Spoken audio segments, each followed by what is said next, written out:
cannot understand why I prefer the darkness instead of daylight. The shadows hidden him where I can see. I can see really bright in the darkness of the night.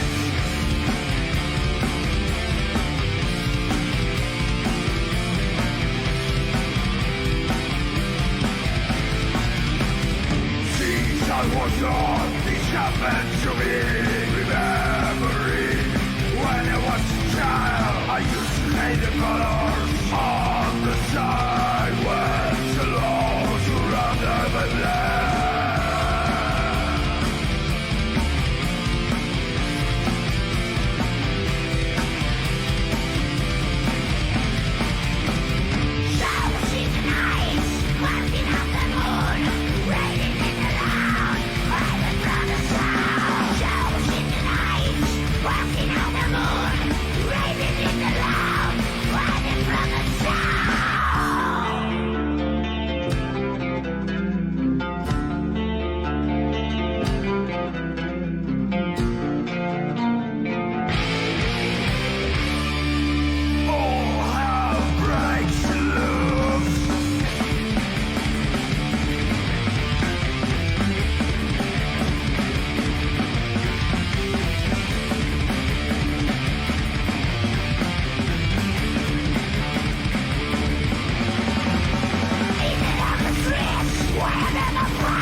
Destroy your world where you live. They became the people of a lie.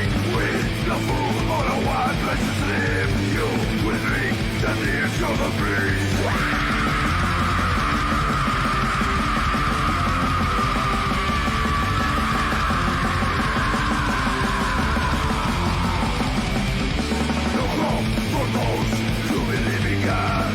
For you, no one not for you. If you're real, don't forget to pray. All are lost, they are children of the dead.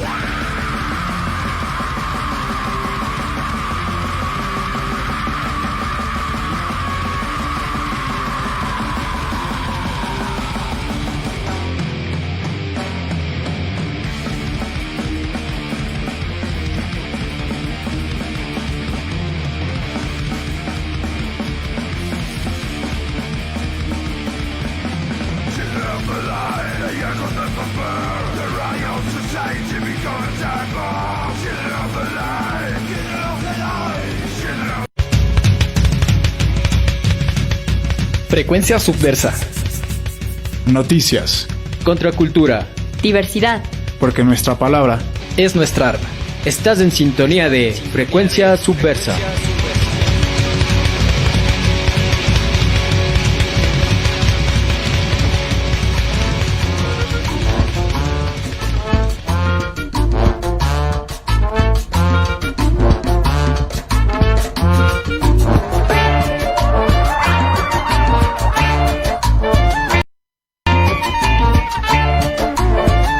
Estás en sintonía de Frecuencia subversa.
Hola, hola, ¿qué tal amigos, amigas? ¿Cómo están? Bienvenidos y bienvenidas una vez más a un programa de Frecuencia Subversa, porque nuestra palabra es nuestra arma. Saludamos a todos y todas que nos están ya sintonizando, ayudándonos a sintonizar este programa. Muchas gracias a todos y todas, como todos los días de martes, aquí transmitiendo en vivo y en directo, hoy martes 23 de junio del 2020, cuando son exactamente las 4 de la tarde con 15 minutos. Estamos aquí en un programa más de Frecuencia Subversa, porque nuestra palabra es nuestra arma. Recordándoles que nos pueden, por estas ediciones especiales, exclusivamente estamos saliendo por nuestra señal de Facebook Live, así como también para quienes quieran pegarse el reprise, pueden hacerlo el día jueves, esto a las 5 de la tarde, por Radio La Conquista del Pan.ar.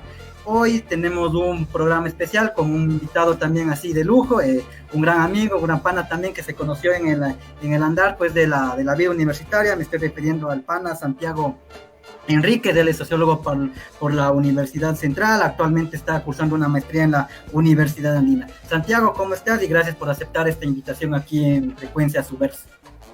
Hola, hola David, hola con todos y con todas. Pues para mí también es un gusto, es un honor también poder compartir un poco estas conversaciones que me parecen muy necesarias frente a este contexto mundial y nacional tan caótico como en el que nos encontramos, ¿eh? Así que pues también un saludo y un agradecimiento a todos los que están escuchando, para todos y todas. Gracias Santiago, bacán, Esaed, una vez más por estar aquí. Y bueno, estamos aquí en este programa, queremos hacer como que un análisis así, un panorama así medio estructural, medio sistemático acerca de estas situaciones que nos ha traído consigo esta emergencia del COVID, ¿no? 19, que no solamente se ha centrado exclusivamente en el campo científico ni en el campo de la salud, sino que también ha traído consigo estas consecuencias sociales, ¿no? Estos impactos en la economía, en la vida social, y uno de esos aspectos que más se han visto perjudicados es esto del trabajo, y es como lo que hemos querido centrar este análisis con Santiago, acerca de las implicaciones, de los impactos que ha traído esta emergencia sanitaria del COVID en la configuración del trabajo. Así que, bueno, Santiago, así que los micrófonos son todos tuyos, a ver por dónde sería de empezar pues este análisis complejo, que ya lo hemos venido hablando, y bueno, ahora tenemos aquí como que tu análisis un poquito más mesurado para abordar esto.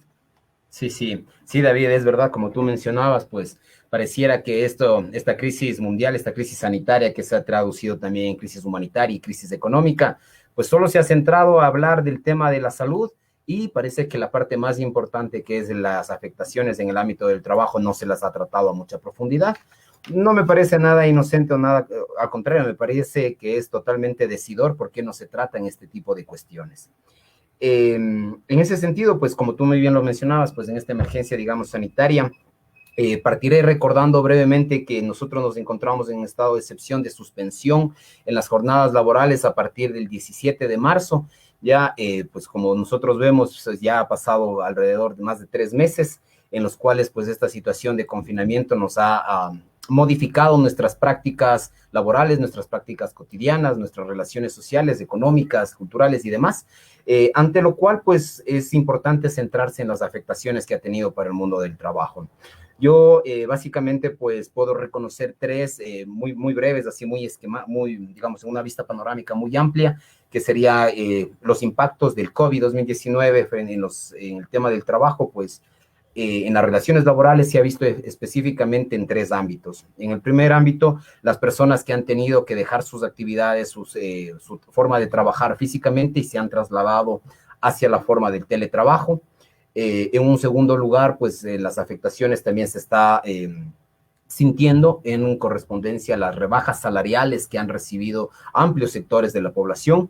Ya profundizaremos en cada una de estas. Y en el tercero, pues esto también los altos índices de despido intempestivo que se han efectuado hacia los y las trabajadores que han dejado en una situación pues de extrema crisis, porque muchos de ellos pues son los sostenes de sus hogares.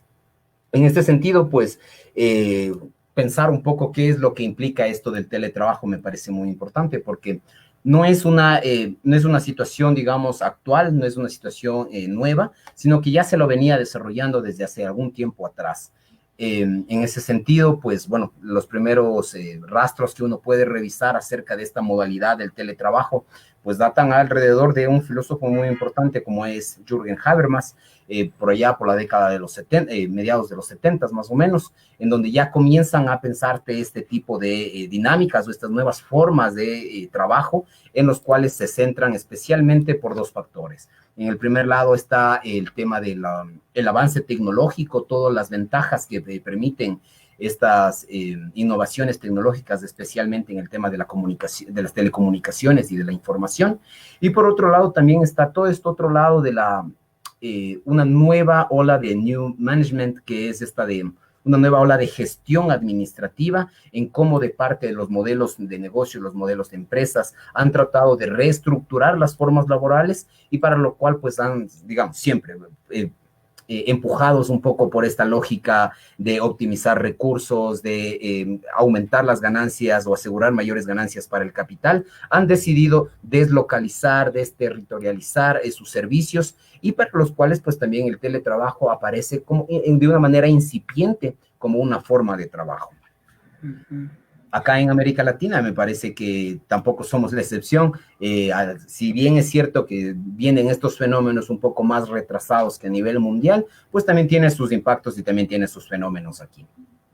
Claro, y esto se habló desde el principio a la entrada pues de este estado de emergencia, ¿no? O sea, de utilizar este mecanismo, esta mecánica del teletrabajo, pero bueno, lo que ha llamado la atención es quizás los reclamos de los mismos trabajadores que con el pasar de los días y los meses se han sentido como que más presionados, en el sentido de que dicen estar más explotados, que ya no se trata solamente de cumplir las 8 horas, sino que incluso deben quedarse hasta altas horas de la noche, incluso la madrugada. Entonces, ¿cuál sería tu lectura en ese sentido, no? De quizás de tener el teletrabajo como una nueva forma que no esté quizás ni siquiera adjudicada en el marco legal, y que es como que ese primer paso para burlar a ciertos derechos laborales, como es el tiempo del trabajo, ¿no?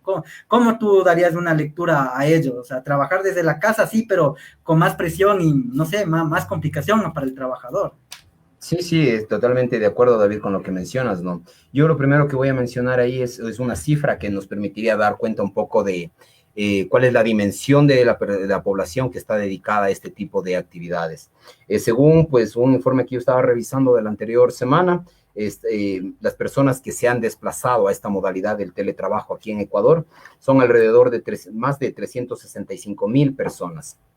En este gran número de personas que se han destinado, digamos, se han volcado a esta nueva modalidad de trabajo, se tiene que más de 260,000 personas pertenecen al sector público, siendo la mayor cantidad, y alrededor de 105,000 personas pertenecen al sector privado. Eso da cuenta un poco de toda esta gran contingencia de personas que se encuentran realizando este tipo de actividades de teletrabajo. Ahora, como tú muy bien lo mencionabas, pues un poco esta lógica del teletrabajo lo que permite básicamente es dinamizar una forma de trabajo a través de innovaciones o inmediaciones tecnológicas que permitan desubicar, trasladar el trabajo de su centro de operaciones, típicamente entendido como la fábrica, la empresa, la oficina, hacia sus hogares, hacia sus lugares donde se encuentren viviendo, que muchas veces no son independientes, sino que también viven con sus abuelos, con sus tíos, con sus familiares, entre grupos de amigos, lo cual complica aún más la situación de conectividad. ¿Por qué menciono este tema? Porque me parece que la tecnología permite eso, estar conectado 24/7. En ese sentido, pues las empresas o los empresarios, no todos porque no se podría generalizar, pero sí un amplio margen, si no es por decir la gran mayoría, ha destinado en este tipo de actividades del teletrabajo una forma en cómo poder ocupar, dominar todos los espacios, todos los tiempos de los y las trabajadores, como si ellos estuvieran permanentemente conectados bajo su celular, bajo su computadora, olvidando y eliminando totalmente los otro tipo de relaciones que tienen, tanto familiares, tanto de amistad, tanto sociales, momentos para el ocio, momentos para el entretenimiento, para la construcción, momentos inclusive hasta para poder hacer un poco de ejercicio que permita garantizar la reproducción de la fuerza de trabajo, cosas muy simples como estas, que el teletrabajo como que domina un poco esta lógica y no permite, digamos, que se pueda reproducir normalmente.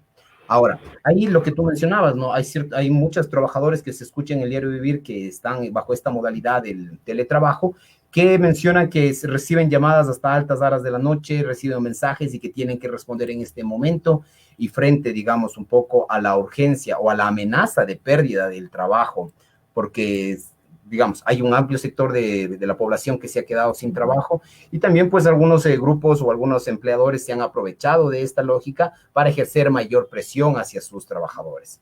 En ese sentido, anteriormente el trabajo en la oficina, en la empresa, en la fábrica, pues era de 8 horas diarias laborales, en los cuales permitía llegar, entenderse de diferentes ámbitos, es decir, salgo de mi espacio de vida cotidiana, de mi espacio de mi vida familiar y entro a otro espacio que es el trabajo, atravesando por un rito. Y eso me parece importante señalarlo, porque en ese momento en que uno se integra a la jornada laboral, pues cambia de espacios, cambia de dinámicas, inclusive hasta cambia la forma de actuar, el tono de voz, independientemente de todos los tipos de trabajos en los que se desarrollan.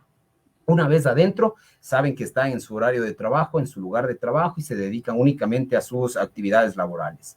Ahora, eso al trasladarse en la dinámica, digamos, del teletrabajo, ahí lo que pasa es que ya no hay estos rituales un poco de trasladar espacios, tiempos, lugares en los cuales hasta aquí trabajo y a partir de acá estudio, o al revés, ¿no? Hasta aquí estoy con mi familia y de aquí en adelante voy a trabajar y demás. Esos espacios se ven trastocados. Eso trae graves consecuencias porque si es verdad, está fomentando o está dinamizando las relaciones, está reactivando la economía un poco. Por otro lado, está fragmentando un poco esas necesidades sociales que nosotros tenemos en nuestras familias, en nuestros hogares, con nuestras amistades. Ahora, esto no nos afecta de igual manera hacia todos. Siempre, digamos, con estos volcamientos o estas reestructuraciones de trabajo, hay actores a cuales se les afecta más. En este caso, pues tenemos que pensar necesariamente en las mujeres, en todo el trabajo femenino que realizan, que aparte de hacer su trabajo de sostenimiento de su hogar, digamos, de cuidado también de sus hijos, tienen que aumentarse a la lógica del teletrabajo, lo cual impide que puedan estar al muy pendiente de sus hijos o de sus hijas y también impide, digamos, que pueda estar al contacto de tanto de su salud, de su cocina, de sus alimentos, de sus cuidados y demás, ya en los hogares que, digamos, no tienen un equilibrio, digamos, en funciones tanto de papá como mamá, sino que cuando la mamá se encarga únicamente de estas cuestiones, pues se ve un poco de una mayor explotación, digamos, de sus fuerzas de trabajo porque tienen diferentes otras actividades en las que se encuentran.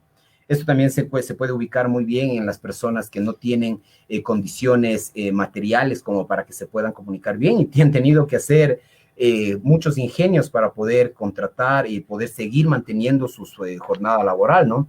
A veces, bueno, para no ahondar en este tema, me voy a mencionar el otro, que es, me parece importante rescatar también aquí el tema de la conectividad que mencioné hace un momento, porque lo que se ve, digamos, o lo que está también detrás de esta dinámica del teletrabajo, es como el deslindamiento que tienen ciertas empresas o, digamos, cierto tipo de modelos de negocios en trasladar ese tipo de recursos que se necesitan para el proceso de producción, entiéndase, de cualquier actividad, bajo la responsabilidad del trabajador. Es decir, el trabajador ya no solo tiene que poner su contingente, su fuerza de trabajo, sino que también tiene que poner los materiales, también tiene que poner las herramientas para este proceso de producción. Entiéndase desde una computadora, desde un celular, también desde pagar la conexión a internet, que sus tasas, digamos, de tarifa eléctrica incrementen y demás. Que son costos que no han sido reconocidos por el sector empresarial o por, digamos, las personas contratantes. Entonces sí vemos como que una asimetría en cómo se sigue generando, no sé si se siga generando al mismo nivel la productividad,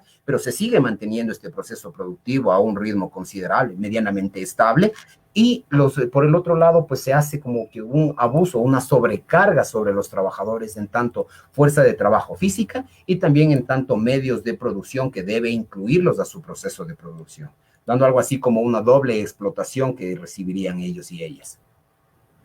Claro, Bacán esa lectura, Santiago. Creo que has deslindado, más bien dicho, has dado una lectura prolija y nos has clarificado varias de estas situaciones, ¿no? Que a veces se pasan por alto y más bien, incluso creo que me atrevo a decir como que se ha romantizado, incluso a veces como que cuestiones como el confinamiento, como el teletrabajo, de pasar quizás más tiempo en familia. Déjame hacer una pequeña pausa para mandar unos saludos, ya que la gente está ya interactuando con nosotros desde el Facebook Live. Nos escribe Fito Filmaker, dice, saludos desde Río de Janeiro, Brasil. Está bacán. Esa es, gracias, nos están sintonizando desde allá, desde el Atlántico, bacán. Nos escribe también Edwin Tufiño Soria, dice, un saludo para Santiago desde la mitad del mundo.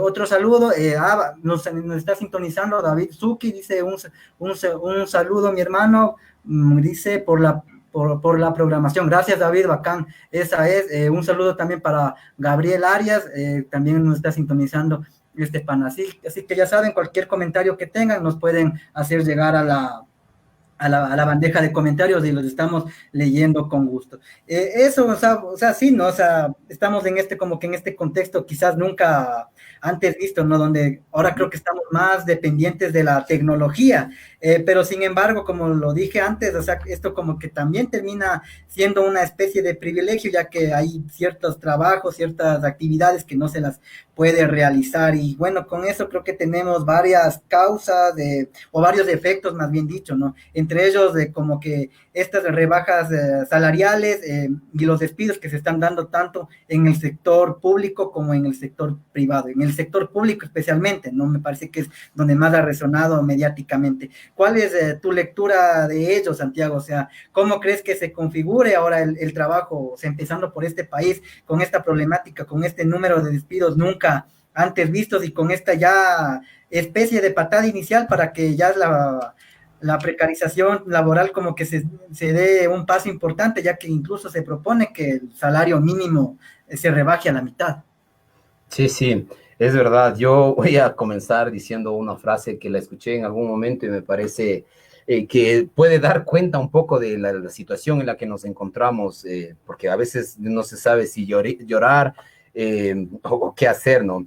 Parece que hemos estado con estas políticas un poco neoliberales, nos han estado cada vez acercando hacia el abismo, y con las medidas que se han tomado hemos dado un paso al frente, porque con esto podemos ver nosotros todas las afectaciones un poco que han tenido al tema de rebajas salariales y despido intempestivos. Voy a tocar el primer punto, que es este de las rebajas salariales. Me parece que es, o sea, para esto no se necesita, digamos, haber pasado ningún curso de economía básica. Al contrario, cualquier persona en su diario vivir lo puede experimentar, puede ubicar un poco las causas, las razones y las lógicas que están detrás de esta, digamos, de esta política que permite mantener el empleo. Es decir, a ver, si usted está trabajando, quiere mantener su trabajo, sí, muy bien, le vamos a mantener su trabajo, pero ¿sabe qué? Como han bajado los niveles de producción, pues yo no puedo seguirle pagando lo mismo que le pagaba, así que le voy a rebajar el sueldo. ¿Está usted de acuerdo o quiere firmar la renuncia? Eso ha sido básicamente el sentido o los sentires de muchas personas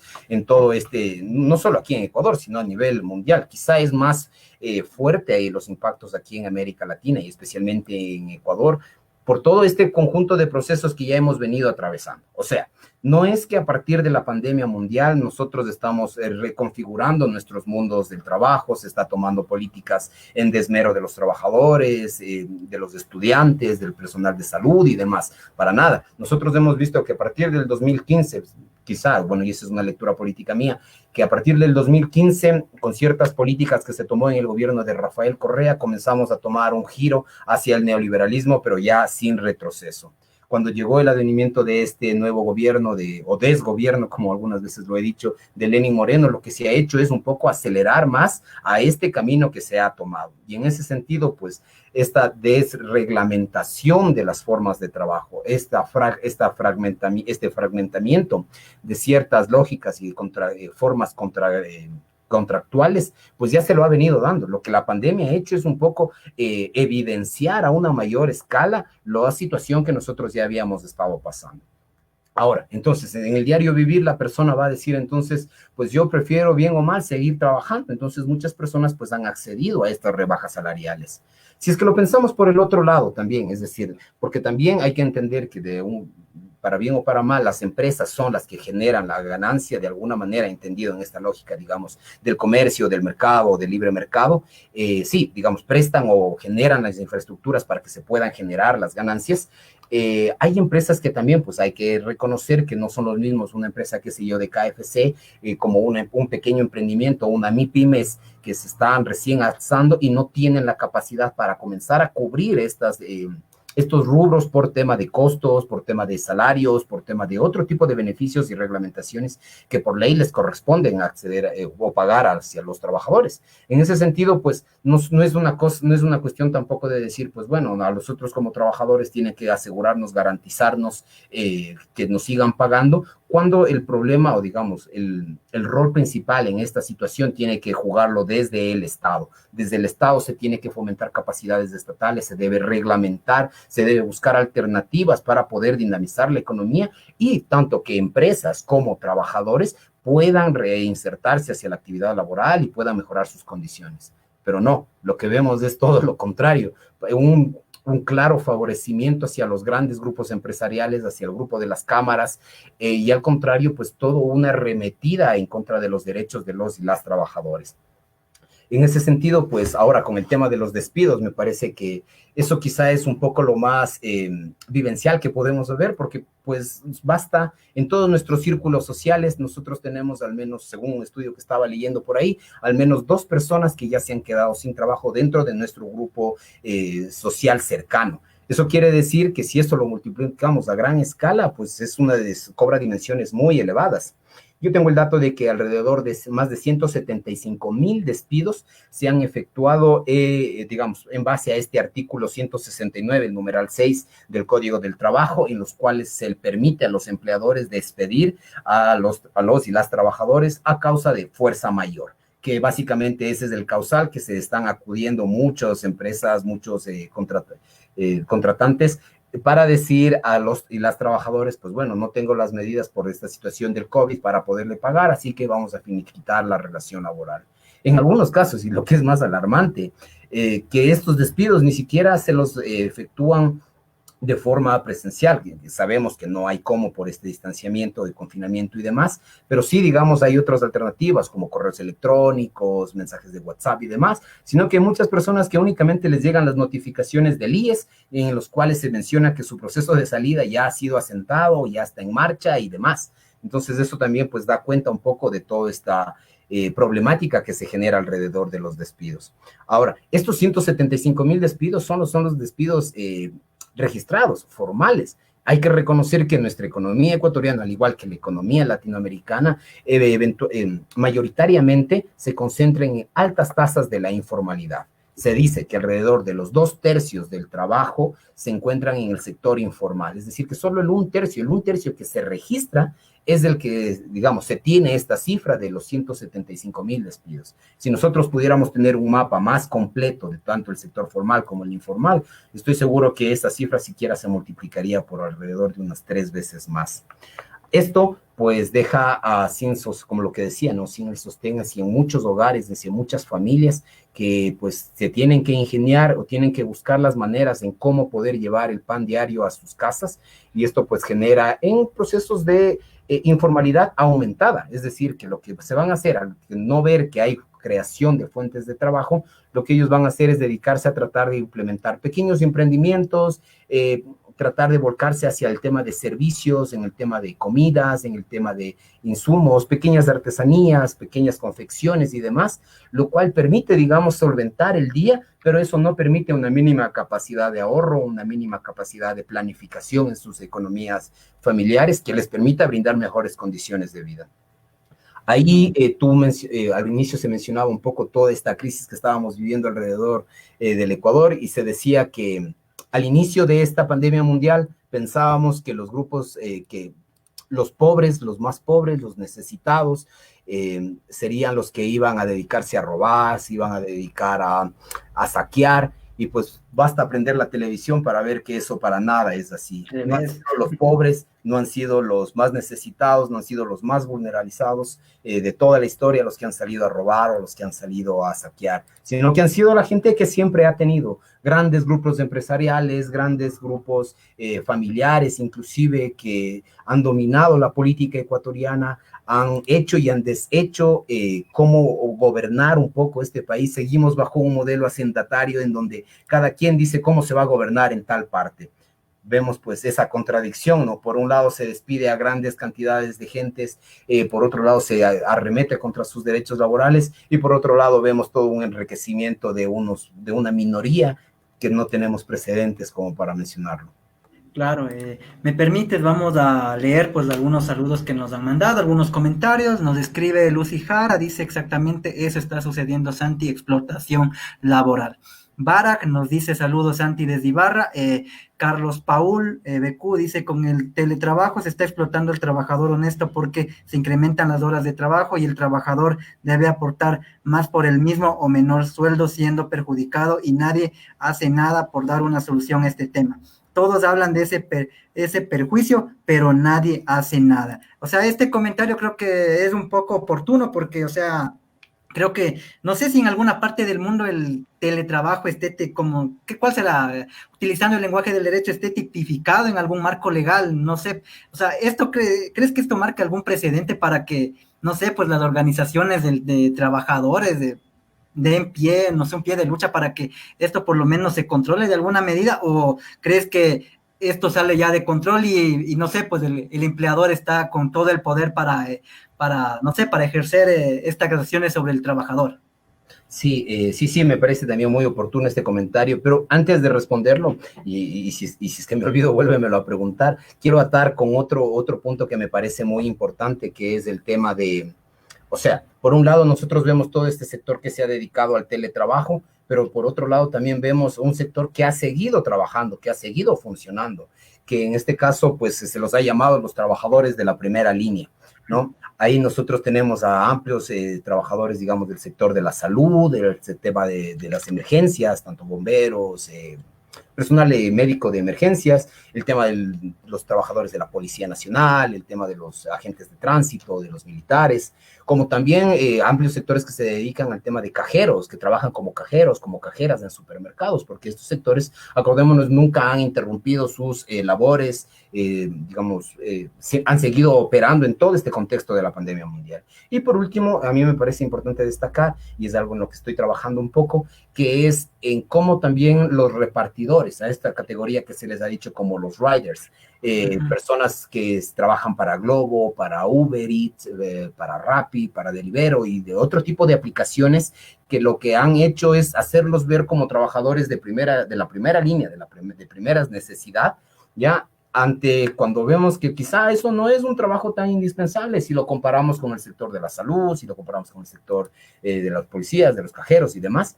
Pero lo que evidencia un poco es esta desreglamentación, desregulación que han tenido este nuevo tipo de trabajos bajo plataformas, lo cual también se suman hacia esta desreglamentación que tienen los sectores del teletrabajo.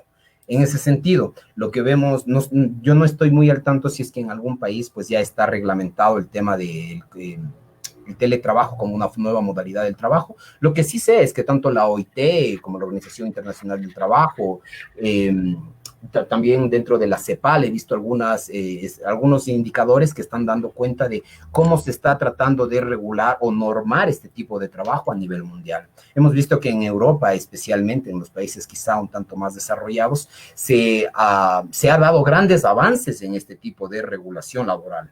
Y ellos, pues, de alguna manera lo que están tratando de hacer es priorizar un poco que se siga reactivando la economía bajo esta modalidad, pero también se ha estado acompañando de otro tipo de políticas públicas muy necesarias para poder reactivarlas. Y eso es algo que me gustaría a mí también comenzar, o es importante mencionar en este tema, porque me parece que sí es urgente poner en nuestra discusión frente, digamos, a todo este desmantelamiento de la estructura del Estado, a toda esta pérdida, digamos, de sentido hacia dónde se está avanzando en la construcción de políticas públicas, en la construcción de, en la inserción de sectores populares hacia cierto tipo de beneficios y demás, que en otros países pues ha sido acompañado, como es esta cosa de la renta básica universal, entre algunos de los mecanismos que permiten un poco solventar esta agudización de la crisis.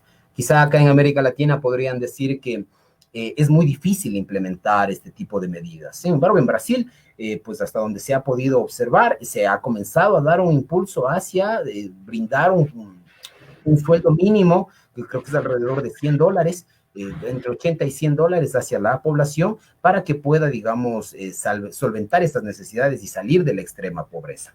Ahora, por un lado tenemos entonces este lado de las políticas públicas que permitirían un poco dinamizar, ayudar, impulsar al crecimiento económico, pero también por el otro lado tenemos esta desregulación jurídica, legal, que como se mencionaba, en los cuales pues lo que se ha hecho un poco es favorecer a ciertos sectores. Nosotros vemos, y es hasta deprimente, ver en primera plana del comercio y del universo un titular gigante diciendo que el Ministerio de Trabajo confirma que hay, en ese momento eran como alrededor de 160,000 despidos, alrededor de 160,000 despidos en el sector público y privado en el Ecuador, y abajo en tremenda plana el ministro de Trabajo sonriendo.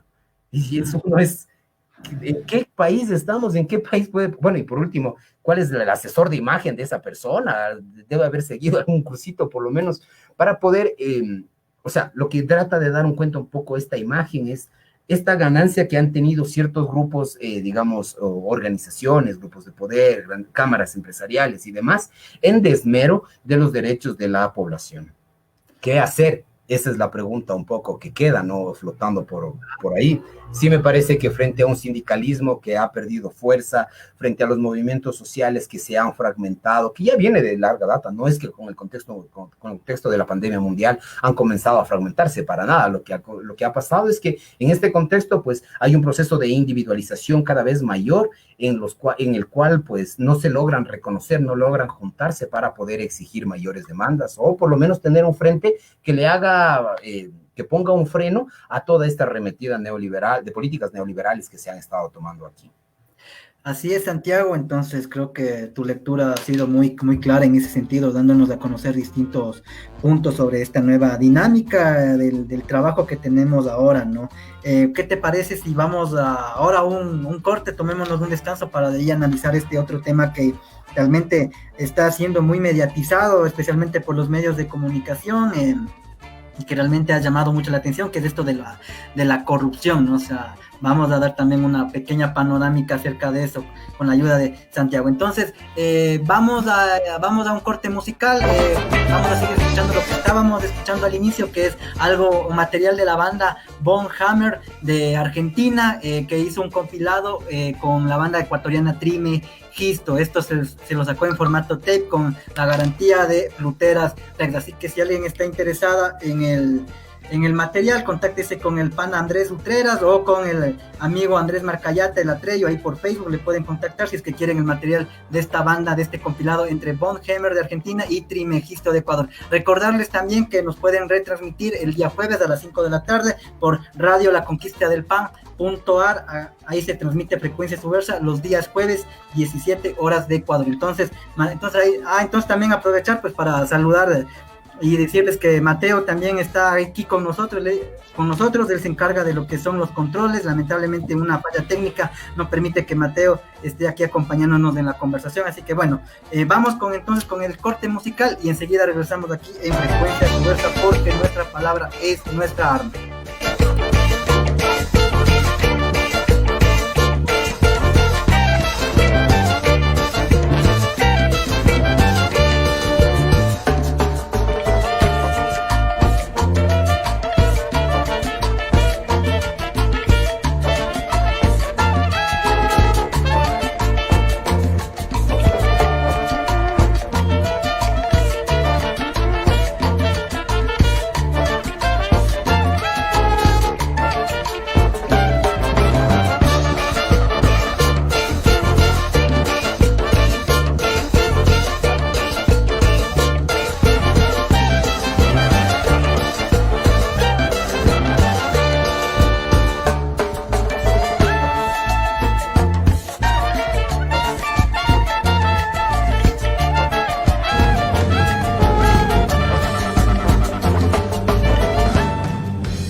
challenge me.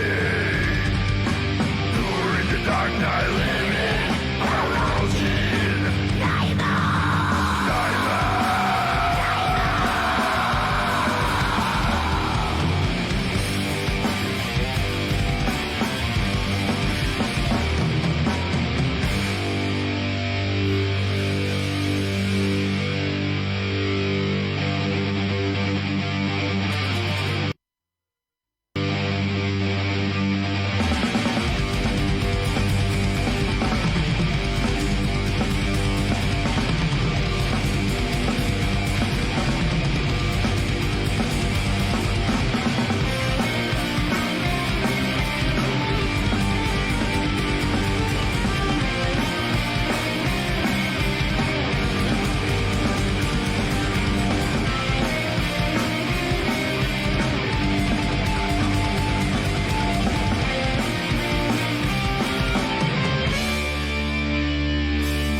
aquí de vuelta en Frecuencia Subversa, porque nuestra palabra es nuestra arma. Estábamos escuchando material de la banda Bomb Hammer, que, de este compilado que he hecho con la banda ecuatoriana Trimegisto. Así que ya saben, pueden adquirir el material con Pluteras Rex o con el pana Andrés Marcayata, el Atreyo. Así que entonces seguimos aquí en la conversación. Bueno, tenemos, Santiago, te cuento que tenemos aquí un comentario más, a ver si lo damos así brevemente, una lectura rápida. Dice, Alejo Pum nos describe, dice, amigos, ¿qué opinan sobre la pasividad de la gente ante los abusos del gobierno que se ha venido dando hace más de una década, a excepción de lo que ocurrió en octubre del año pasado, y que en realidad el gobierno volvió a salirse con la suya? No sé, pues esto como que también marca un precedente medio interesante, ¿no? Para lo que estamos también viviendo en este contexto de la pandemia. Tú, Santiago, también me decías en el corte que querías acotar algo más para después dar un paso hacia este otro tema que también nos ha estado aquejando, que es estos casos de corrupción, ¿no? Que más parece quizás de esas series de Netflix o o tramas de esas telenovelas de narcos, ¿no? O sea, no sé, Santiago, ahí que nos das tu opinión, quizás también complementando con la opinión del compa Alejo Punk. Claro, sí, saludos, Alejo, me parece que es oportuna, digamos, este comentario, y lo voy a tratar de anudar un poco en lo que voy a mencionar. A ver, ahí un poco recordar un poco que frente a todo este contexto, a toda esta reconfiguración del trabajo en general, de todos los ámbitos de la vida cotidiana, o sea, no solo se ha trastocado el tema de la salud, sino también las relaciones sociales, también el tema del trabajo, de la educación. De la educación, pues eso hay un montoncísimo de cosas para debatir en algún otro momento, pero en lo que atañe principalmente al tema del trabajo es esto, ¿no? Ya conversábamos antes del corte un poco de todas estas personas que se han quedado sin trabajo, de las personas que se han o reducido su salario, su sueldo, y también las personas que se han trasladado a la modalidad del teletrabajo. Ahora, ¿qué es lo que pasa con con este cambio de semáforo, al menos aquí en Quito, que es hacia el semáforo amarillo, en lo que implica que ciertos sectores de la población o ciertas cantidades de trabajadores de ciertas empresas ya puedan reinsertarse hacia su actividad productiva? Para eso, pues voy a hacer recuerdo un poco que al inicio del confinamiento, alrededor, no recuerdo bien la fecha, pero me parece que era alrededor de la segunda o la tercera semana de abril, pues de parte del Ministerio de Trabajo se mencionó que si es que el empleado, el trabajador, la trabajadora se contagia de coronavirus, pues no era una enfermedad laboral, no se podía constatar como una enfermedad laboral, lo cual da cuenta claramente de toda esa desventaja, de todo ese desmedro de los derechos laborales ante los cuales pues están enfrentados los y las trabajadoras, ¿no?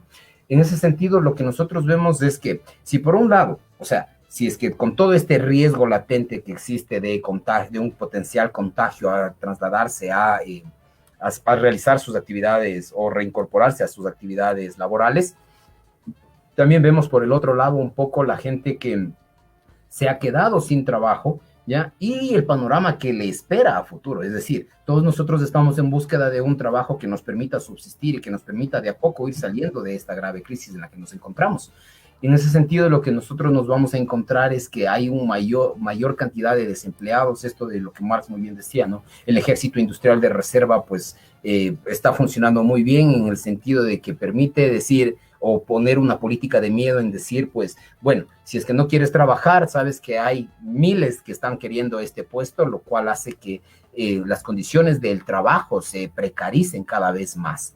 Esto, como vuelvo y menciono, pues no es algo de ahorita, sino que ya se venía en un proceso, en un trayectorio de dependencia, que es lo cual se llama path dependence, pero también en este momento lo que hace es como que acelerarse, potencializarse, multiplicarse estos riesgos de las condiciones laborales precarias, flexibles, ante lo cual pues la regulación laboral no ha hecho nada, no ha tenido esfuerzos, no ha tenido intenciones en cómo proyectar, en cómo regular este tipo de actividades. En ese sentido, si vemos que si vas a trabajar y te contagias por coronavirus y no va a tener o sea, ni siquiera se te va a reconocer como enfermedad, ¿qué podemos esperar en general de las condiciones laborales o de un mínimo de condiciones que permitan mejorar un poco, dignificar la calidad del trabajo y de la vida humana misma? Entonces, como por ahí me parece que sí es importante pensar qué futuro laboral nos está esperando y qué alternativas nos quedan ante eso. En ese sentido, lo que trataba de decir el compa, ¿no? ¿Cómo vemos este lado de la pasividad un poco de la población? Me parece que sí es un tema bastante complicado por el hecho de que pues hay mucha gente que está muy molesta, muy enojada, o sea, hay descontento popular, hay un desconcierto ideológico, por supuesto también que ha impedido un poco que puedan reclamar o unirse a reclamar ciertas jornadas, pero también vemos por el otro lado qué es lo que está haciendo el Estado. Recordemos que, según el último dato que yo revisé, el 15 de junio se volvió a implantar el estado de excepción dentro del territorio ecuatoriano. O sea, no es una cuestión de nosotros decir, bueno, pues frente a toda esta arremetida o todas estas oleadas que tenemos de precarización, de pérdida de derechos laborales y todo el encarecimiento del costo de la vida en general, tenemos que volcarnos a la lucha, cuando primero tenemos por un lado todo el potencial riesgo de contagio que implica agruparse en cantidades potenciales, y por otro lado tenemos toda esta, digamos, arremetida de la fuerza policial, de la fuerza militar, de todo el aparataje del Estado que permite digamos, destinado hacia la represión y demás. En ciertos lugares quizá tampoco, o sea, por un lado el tema de la bioseguridad, pero por otro lado también el tema de que qué implica que tú salgas de este tipo de lugares cuando no tienes los medios para trasladarte, y especialmente en los centros en donde digamos, típicamente se organiza la protesta social. O sea, nosotros sabemos que eso es en el centro histórico, nosotros sabemos que eso es alrededor de la Universidad Central, alrededor del Colegio Mejía, en algunas partes de la Napo, en el sur, son centros focalizados, y las personas que, digamos, no tienen un vehículo propio, no tienen, frente, digamos, también a la ausencia de la movilización frente a un transporte público, ¿cómo se movilizan? ¿Cómo se trasladan a manifestar su descontento popular? Por un lado, si no te contagias, no tienes cómo regresar, y si es que, bueno, si es que vas y te protestas y demás, puede devenir, digamos, en una protesta mucho más amplia, y lo cual pues da pie a que las autoridades, digamos, a estos miembros del régimen, defensores del régimen, tanto policía, tanto militares, entiéndase, puedan arremeter contra tu integridad. Entonces sí me parece que no es tiempo tanto, digamos, de salir a protestar por protestar, sino que necesitamos aún más una mayor organización colectiva que permita rearticular movimientos sociales, sociedad civil, grupos de trabajadores, sindicatos, que puedan entrar en un mínimo diálogo que nos permita pensar al menos un accionar en conjunto. Ahora, frente a esto, nosotros pensábamos, justo lo que decías tú, David, hace un momento, ¿no? Parecería que todo este contexto de la pandemia mundial lo que nos daba era un poco cuenta de que parecería que era posible el fin del capitalismo. O sea, toda esta recesión de la economía, todo este estancamiento, nos daba, digamos, o bueno, al menos algunos pensadores lo estaban promulgando, ¿no? Que parecería que tenemos oportunidades frente a que se está resquebrajando, digamos, el orden capitalista. Bueno, ahí hay diferentes lecturas que se han hecho al respecto de este tema. A mí me parece que es importante pensar, no darse por vencido de entrada, pero en segundo lugar, sí me parece que no estamos ante, digamos, al menos cerca de un quiebre de este sistema capitalista. Lo que estamos viendo es al contrario, esta reinvención de las modalidades, de las estructuras, de las lógicas capitalistas que permiten reestructurarse, subsumir cada vez mayores espacios de la vida social, de la vida colectiva, de la vida humana, hacia el capital. Vemos que es lo que es el teletrabajo. El teletrabajo es asegurar la producción, la actividad productiva de ciertas empresas para que se sigan manteniendo márgenes de ganancia. Eso en desmedro, digamos, de toda la explotación que se viven las trabajadores.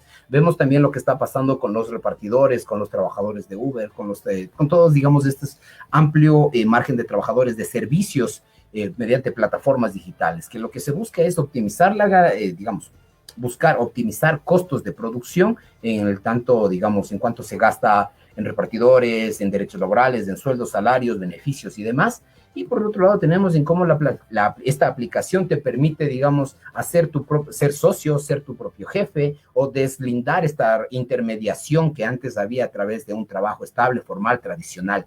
Lo que vemos es como que de este desquebrejamiento un poco de este orden, que en el cual el sistema capitalista pues comienza a tomar cada vez mayores ventajas sobre ello. No creo que estemos frente a siquiera cerca a una crisis del sistema capitalista. Lo que al contrario vemos es una aceleración, una reestructuración del mismo. Y frente a ello, preguntarse qué es lo que está pasando en cada uno de los estados me parece muy importante, muy particular. Hay algo tú me mencionabas, pues David, el tema de la corrupción. A ver cómo lo manejamos por ahí.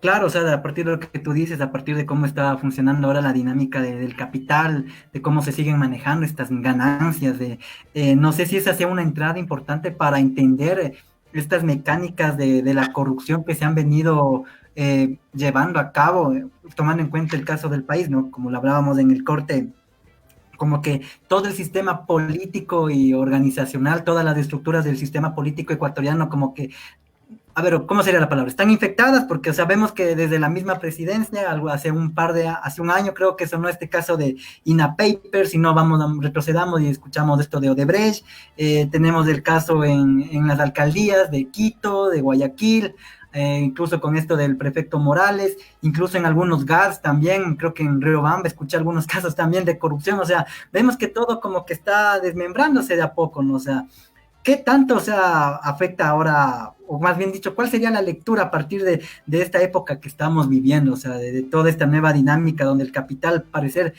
no se está destruyendo, sino más bien está tomando una nueva configuración? ¿Crees que la corrupción entra a jugar también ahí un papel importante, o sea, tomando esto desde el espacio del Estado?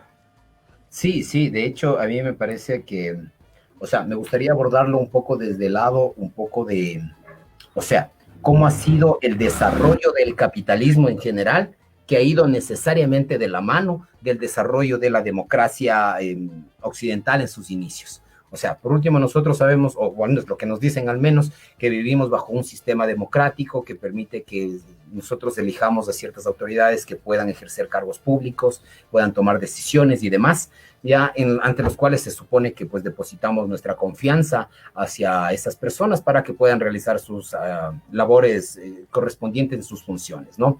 Recuerdo lo que decía Correa hace algún tiempo atrás, ¿no? Gente de manos limpias y corazones ardientes, me parece que era el dicho que lo decía, ¿no? Lo que quiero de mencionar con esto es que en general el sistema capitalista nunca ha sido moralmente o éticamente un sistema bondadoso, para nada. El sistema capitalista desde sus orígenes siempre se ha basado en la desigualdad, en la polarización de ciertos sectores que puedan generar mayores cantidades de riqueza y, digamos, en desmedro de otro tipo de población, de grandes sectores de la población, perdón, en los cuales, pues, sus condiciones de vida, sus ingresos, pues, son cada vez más precarios. ¿Por qué me parece interesante relacionarlo con el tema de la democracia? Porque me parece que bajo, digamos, sí, es importante pensar, o sea, más que tener una respuesta, quizás sí tengo algunas preguntas por dónde deberíamos comenzar a hacernos, que son cuáles son las condiciones un poco del Estado que nos permiten tener un sistema democrático pleno, si es que todavía estamos pensando que el sistema democrático sirve. Y yo en mi posición personal te diría que lo que estamos viendo también es el resquebrajamiento de este sistema democrático, que no da cabida, que no fue nuestro, que, digamos, fue totalmente importado desde Occidente. En ese sentido, pues, tiene límites estructurales en cómo poderlos hacer adaptar acá. Frente a ello, y más, digamos, toda una cultura política, una cultura cívica, que, digamos, son algunos autores que lo mencionan, aquí en nuestro contexto latinoamericano y en nuestro contexto ecuatoriano específicamente, en donde nosotros nos hemos criado con esta lógica de la viveza criolla, de que, bueno, si tú no robas, otro va a robar, en que, bueno, diferentes tipos de oportunidades se les presentan como, en vez de oportunidades de poder brindar mejores condiciones o ayudar o insertar a amplios sectores de población a más beneficios, más recursos mínimos de bienestar, al contrario, lo que vemos es, digamos, toda esta polarización, todo este enriquecimiento que tienen ciertos sectores. Ahora, en nuestro país, eso se ha manejado bajo una lógica hacendataria. No hemos logrado salir del modo de hacendatario, lo sostendría yo.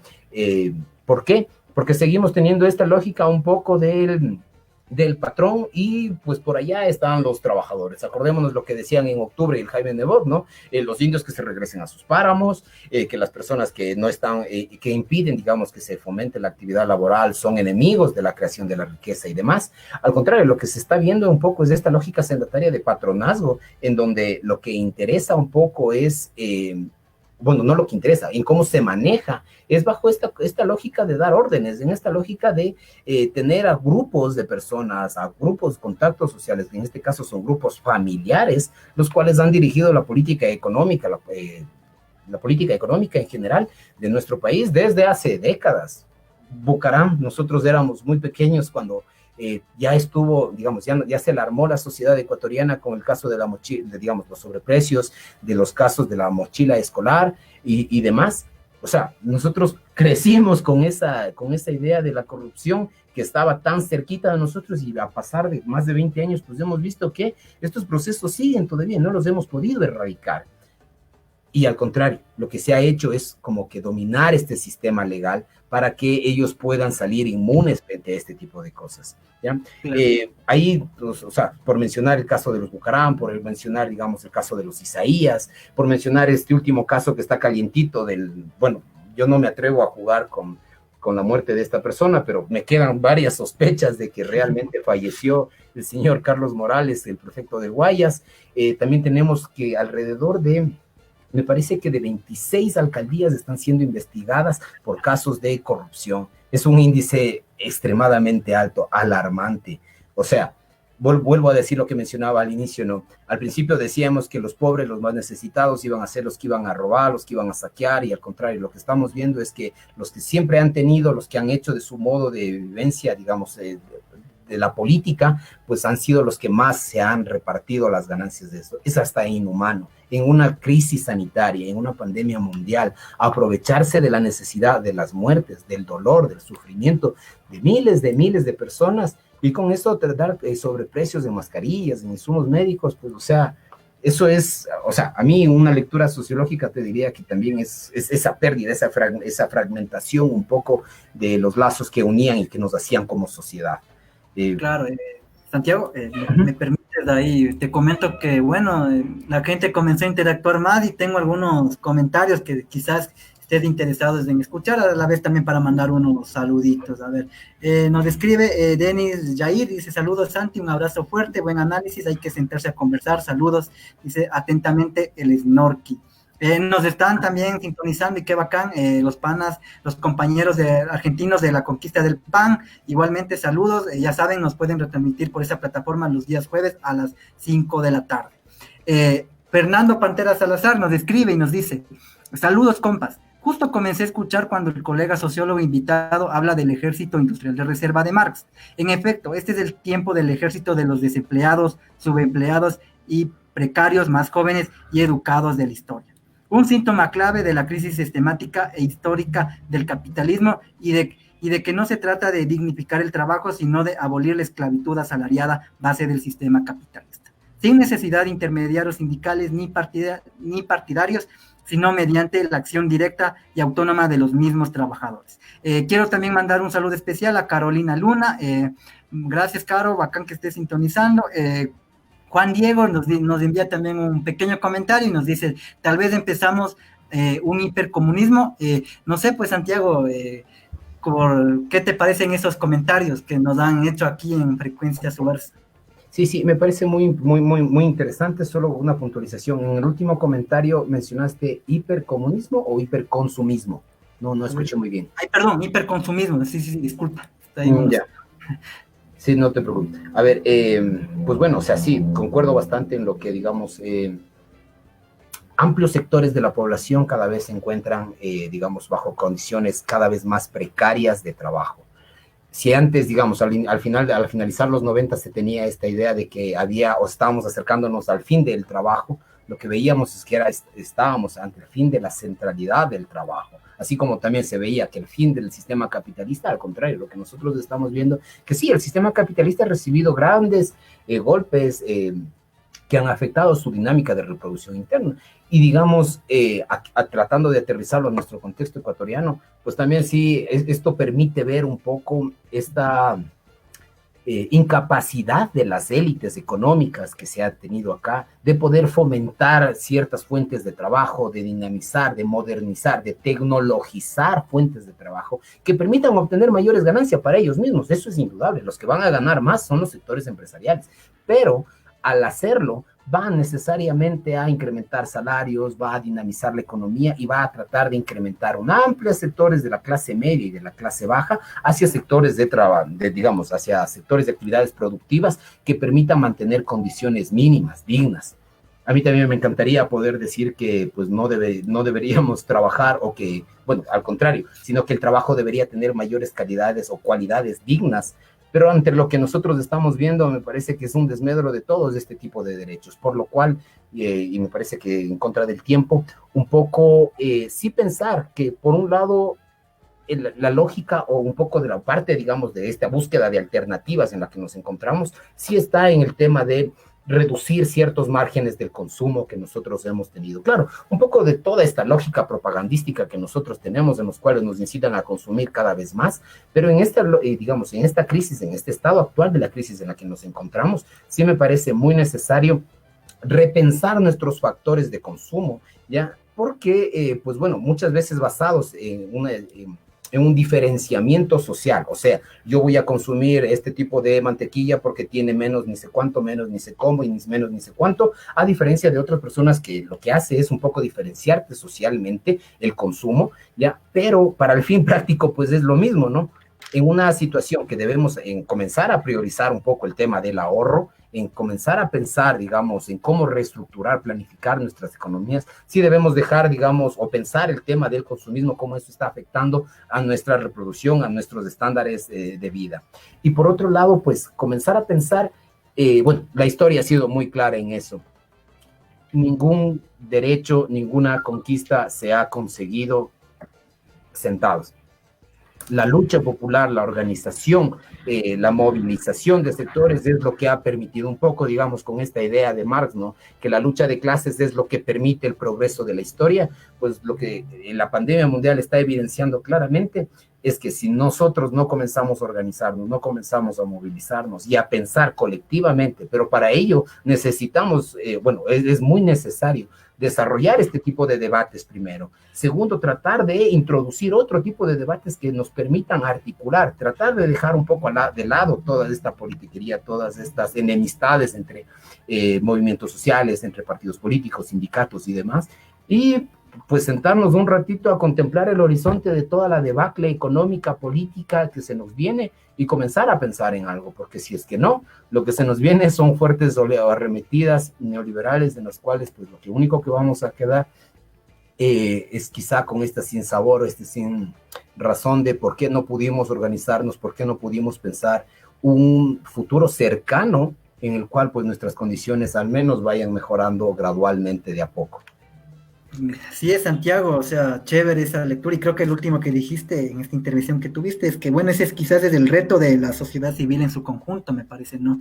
Y más aún cuando el panorama se pone complejo porque ya estamos a meses de que se lleven a cabo las elecciones presidenciales, y eso también nos pone como que en un escenario un poco más complicado, me parece, ¿no? Creo que eso de las elecciones también es un tema bien complejo, ahora más que nunca, y creo que también sería un tema para abordarlo igual con mucho tiempo en otra ocasión. Santiago, como tú le dijiste, el tiempo lamentablemente es muy, muy corto y bueno, pero creo que nos has dado una lectura muy fresca, muy clara sobre sobre este panorama, sobre esta coyuntura, desde el ámbito laboral hasta estos temas de corrupción, y también analizando un poco de las condiciones del capitalismo que también está en pleno debate con esta cuestión del coronavirus. Así que, Santiago, te agradezco realmente por haber sido parte, por haber dado tu paso aquí en los micrófonos de Frecuencia Subversa. Gracias por el acolite, Santiago. No sé, algunas palabritas para finalizar. Sí, David, no, al contrario, yo también te agradezco por la invitación y sobre todo por este interés que tenemos un poco, digamos, nacido un poco desde los debates que se están teniendo en la universidad pública, que es comenzar a pensar alternativas frente a toda esta situación que nosotros tenemos, tanto económica, social, sanitaria, en la que vivimos. Frente a ello, solo pues lo último que me gustaría terminar es que sí veo cada vez más la necesidad de comenzar a desarrollar memoria histórica.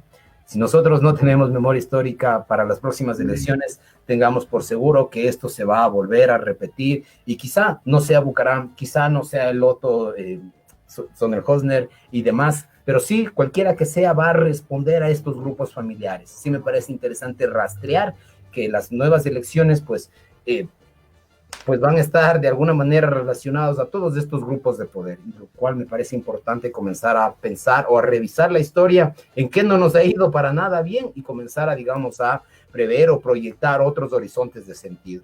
Pero para ello también sí me parece importante, por un lado, como decía, entonces el tema del debate, el tema de la memoria histórica, pero también el tema de comenzar a pensar un poco en temas de ciencia, inclusive para poder saber qué poder hacer frente a este contexto de la pandemia mundial. Nosotros hemos estado improvisando muchas de las medidas. Es necesario volver a invertir en educación y volver a invertir en salud si nosotros estamos aspirando a un horizonte mínimo de unas condiciones mínimas dignas para nosotros y para nuestras futuras generaciones. Eso, David, también te agradezco muchísimo. Un saludo a todos y todas.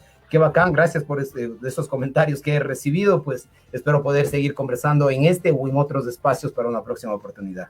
Así es, Santiago, muchas gracias. Aprovecho para mandar los últimos saludos que nos han enviado. Dice Diana Cruz, dice excelente Santi, y Alejo Pum nos vuelve a escribir y dice excelente amigos, felicidades. Igual gracias a todos y todas quienes nos han sintonizado. Este ha sido un programa más de Frecuencia Subversa porque nuestra palabra es nuestra arma. Así que bueno, muchas gracias por su sintonía. Nos estaremos viendo el siguiente martes. Igual vamos a ver qué preparamos. Y bueno, para finalizar vamos a escuchar un corte musical. Vamos a escuchar ahora el mismo material de este EP de argentino-ecuatoriano. Ahora es el turno de escuchar un poco del nuevo material de Trimegisto, esta banda de metal punk aquí quiteña, proyecto del amigo Andrés Marcayata, El Atrello. Así que nos estamos despidiendo. Esto fue Frecuencia Subversa porque nuestra palabra es nuestra arma. Nos vemos el siguiente martes. Chao.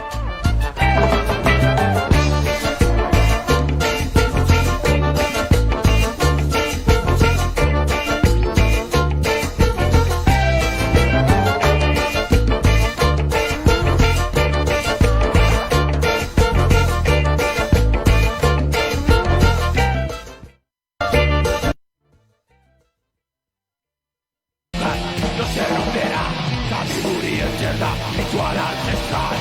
En la medianoche poder sentirá. Fluye la sangre, su fuego sangre ya. El círculo de brujas no se romperá.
fijando el legado oscuro. Cantante de Egipto, observando está la cosa arriba, puño cerrando.